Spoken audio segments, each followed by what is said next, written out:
So the universal perspective, this is just a basic idea of what I think happens. How the universe flows through you and back into the universe again. Those of you who are in marketing, we talked about a flow. And it's a flow, you can say it's a flow through God and back to you again. It's a flow through the universe. It's a flow through your higher self. It's a flow through higher consciousness. It's a flow through more than you are and coming back to you again. So your growth is in here, in the universe, in this space up here. That's your potential. And you are the self. And you have to learn to be, you can learn to be in the flow so that you are dipping into a higher consciousness, a higher you. There's a more knowledgeable you. I call it the, I forgot now, but it's a place where it's more than you even know about yourself. It's a higher self. Or if you want it to be external, well, you can. I kind of view it as an internal process. You are flowing through you. You are the universe, and you are whole with the universe, and the universe is flowing through you. And as you allow that flow to happen, this is called the universal flow. Okay? And if you flow completely without any resistance, then you'll be in harmony with the universe. It won't mean you'll know everything, but you'll be in harmony with the flow of the universe. So it's like this. Here comes the universe to me. If the universe flows, I don't flow through the universe. I don't flow through the universe. The universe flows through me. So here it comes. Higher knowledge, higher wisdom, greater expansion. And as I stay open to it, it comes into me, in which I grow my consciousness and I feel the energy and I get hyped and excited and then I let it go back. I don't hold on to it. That's the letting go we have to do. So that the universe keeps coming back around and it flows through me like this. If you think of it as a force or an energy source, the energy source just continues. I become a part of this huge energy source. But if I block it here and say, I'm not aware, I'm going to close down, I'm going to go into denial, I'm going to go, bleh, that's going to hurt. You're going to feel that in your body and in your emotions. You're going to feel that pain of resistance. Now you've blocked it. Or if you try to hold on to it here and not let it out, then again, you're stopping up this flow. And you can stop it up in two places. Here where you let it in, and here where you let it out. So you go from this to this. So you see, you're not moving through the universe. From my perspective, you're allowing the universe to fill you up. And you then are the manifestation of the universe. In other words, you're the one that turns energy into manifestation. What happens? You turn it into therapy. You turn it into your bodies. You turn it into your personality. You turn it into your life. You do the manifesting. The universe uses you to manifest reality. It can't manifest reality on its own. It needs you. So you're the vessel through which you flow the manifestation of reality. The being you really want to be. And on earth, the way you really want to feel. Questions?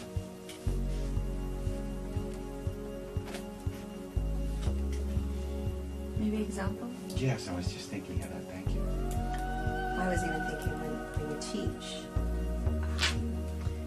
if you hold the openness as the classroom is your universe, which is a greater universe, of course, much larger, but the classroom being part of your universe, if you, whether students are resistant or pulled away or angry or excited, that all of that is part of, now, I hold a neutral stance, that all of that's okay, right?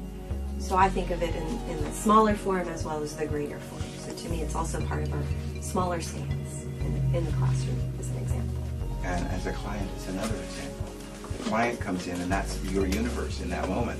That's your focus. Right. That's your universe. And you have to let their processes flow through you too.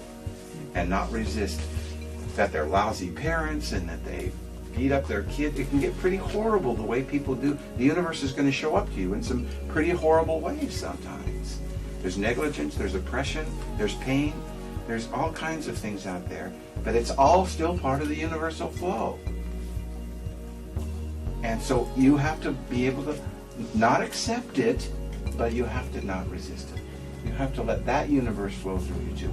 Because that client out there who's acting out painfully in their lives because they're not in flow, they need to see an example of someone who can do that. They need to feel you flowing.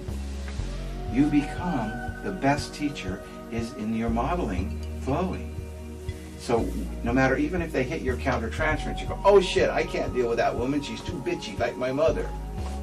We have to learn, no, that's just your resistance to the flow of the universe. Open and feel all the feelings of how bitchy and mean she is, but just stay open to it. Because that's when you block the flow, you hurt yourself. Injury is blocking the flow. Sickness is blocking the flow. Pain and struggle are blocking the flow. And there's no reason for you to block the flow no matter how ugly the universe looks to you. I'm having fun with Republicans nowadays. I'm watching this stance of party loyalty and to hell with the American people, and and I have to laugh. When I laugh, I know that I've opened to the flow. It's just like, it's so silly. And then I can feel the joy of allowing the flow to happen, even when I see this crazy making stuff going on in it. No offense to Republicans in the room. Countertransference, back to that. So we acknowledge our own countertransference, okay, it's blocked, but then we visualize the flow flowing around our own countertransference. Okay. Yes, you're not eliminating any of your resistance. You're just not allowing it to block the flow. Okay. You're feeling it. You're still upset. You still think she's a crackpot. You still think she's mishandling her children. And it's still all inside your experience, but you're not going to block the flow. Even to your own resistance, you can't block the flow. And you are the only one who can block your flow. Isn't that good news? You're the only one that can create resistance in your life. Nobody can create it for you, and nobody can take it away. You're the only one. You're 100% responsible for whether you're in resistance or not, every moment of your life. And nothing in the universe has any say about that. And It's out there flowing. Whether you want to let it flow or you want to push against its flow, it's going to flow. Yeah. And the example of resistance would be Blocking not the working, flow. not working with. Yeah, saying, that's ugly, I don't want to look at that. Getting scared. It's bad, or Shrinking, taking Judgment. it personally, some kind of judgment, criticism. I mean, or just somatically, I just feel going, ugh. I feel this wanting to retreat, wanting to run, running to hide. So I know I'm blocking flow at that point. I'm not allowing the other person who's demonstrating some kind of pain to create a new experience with her pain. And so if I stay in this open place, I'm much more connected to my creative ability in flow with the universe to be objective and acknowledge the pain and think, let's try this. Versus, oh, I don't want to hear it, I don't want to see it, or, oh, that reminds me of my mom, or God, I've been there, 1,000 times, I don't want to do this. So it's not allowing that block, or knowing where the blocks to come in, and just go, oh, that's right, there's where I block it. Okay, I can stay open enough that I don't have to allow myself to get tripped up by that. Just stay present. So we're not talking about action, we're talking about attitude. So like if you have a parent who you think is, if you have one couple yelling at the other couple in your room, and you're open to the flow, it means in your attitude, this is all okay, this is all part of the universe flowing. Now you take action from there and you say, could I stop you for a minute? Mary, instead of blaming your husband right now, could you bob instead of do? So we're going to take action, but we're not going to take action from a blocked flow. Like, this is bad. Would you two? What's wrong with you two? Look what you're doing. That's a blocked flow action. An open flow action is all of this makes sense to me. This, and I'm not going to resist them. And so I'm going to take an action from open flow. Now we'll step up and fiddle. Right now we're just talking attitude here, not action. So I don't want you to think that all of this is a passive way of saying, no matter what happens in the universe, that I like it or I want to participate in it. We're not saying that you're going to participate in it the way it's unfolding, but you are going to allow it, because to not allow it is like pushing up against the waves. You just can't do it anyway. So you learn the flow, but you act from that openness as well. Yeah. Can you say more about the difference between the passive accepted, like the passive part that you were talking about, and well, the passive part would say, "Oh, all is well, and I'm going to let this person continue to pound a nail through my foot. All is well. It's just the universe unfolding, and it is. And I get to get up and stop him, and I get to say, I'm here at a spiritual level. I'm here at a human level too. So this is kind of like a spiritual, but we're here, and we need to protect ourselves, and we need to not enter systems we don't want to, and we need to not put ourselves in situations that cause us to shrink and swell up. So the outer, there's the inner and the outer. I'm suggesting to you that inner first.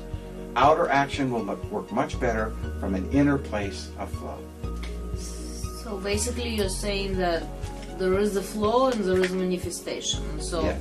to be in the flow is the inner stance, and the action is the manifestation. That's what we That's choose. right. That's how to your world is manifest. showing up to you. That's the And that's manifestation. our choice how we choose. And then to we have to act from that, from loving participate. human beings who set limits and say, I'm not willing to participate in any abuse in my world, coming in or going out. Those are the kinds of limits we start making for ourselves in the manifested world. Right? So we need to do both of those things. So this isn't a passive process at all. In fact, the more you flow, the more energy you will have. You will feel alive and vibrant and excited to get up in the morning, and you really won't care so much what you're going to do. You just know you're waiting for you're just anticipating an exciting day, because all this flow is going through. And now your challenge is to not lose that as you go through your day, not cut yourself off from the flow, and to give to people how. Our profession is such a great profession for flow, because not only can we fill ourselves up with flow, but our clients so badly want it, And when we flow out love to them unconditionally, and we start teaching them and helping them, they feel our loving center in the center of it all. And it's not like so much we're lecturing or trying to get them to, we're offering something out of the depth of our heart that we know will help them. So it's a good field to practice, because so much flow can come back. This is a good field because it is about flow. For not you, it's about flow for everybody. Therefore, when you're seeing clients, it's about you helping them with their flow. I don't think handing out this chart and explaining it will help too many of your clients, because we haven't got to the experiential part, which is what Fahrenheit suggested. So one way to look at flow is blending with flow. So somebody stand up here and stand in front of me, and we'll do flow for a minute, and then I'm going to have you all practice this.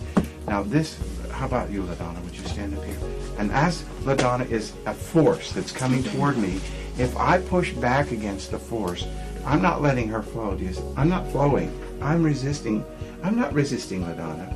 I'm resisting her flow. And she's in a restricted flow right now. I don't want to be part of it. So she's inviting me to be part of her negative flow right now. But I'm just going to just do it slow motion. I'm just going to allow her to flow through me. And as I spin, look where I am. Am I blocking her flow? Am I blocking my flow? Have I abandoned or betrayed her or rejected her? You see what our body position? And if she wants to keep pushing, she'll be off on her own, fighting her own demons. But if she comes back at me in another way, it's okay. I'll just flow, and I'll stay with her. I'll stay with her until she wants to do something different. Does she want to move away, or does she want to come back and push at me again? And if she comes back at me again, I'll just, see, if you'll notice, when she pushes at me, I have to step in to spin. I'm actually approaching her, you see? I'm not moving away from her. I'm embracing her. And we stay embraced like this, okay? So, you want to do it? And I'll push against you. And then you just spin. Watch, spin, rotate your whole body. So what you're doing when you're spinning is, watch my body. What you're doing when you're spinning is, you're stepping on a foot that's allowing you to spin back. So you start a spin immediately. You don't take any pressure at all. You spin immediately. Spin. There you go, right there. Then I keep going. If I want to, I'll say, you're a lousy therapist, I'm leaving you. Or, I'll get you to love me. And so there's nobody there to fight with, you see. Now what happens with the client is I have to go into an existential place, because usually I figure out who I am by how I react, how I can get other people to react to me. I only know who I am in response to somebody else. What happens if I don't get a response from you that makes sense to me? Then I'm left with this existential void here, where hopefully I'll go, oh my God, and I'll start focusing on me. So thank you, Ramona. Does that make sense to you about joining the flow and blending?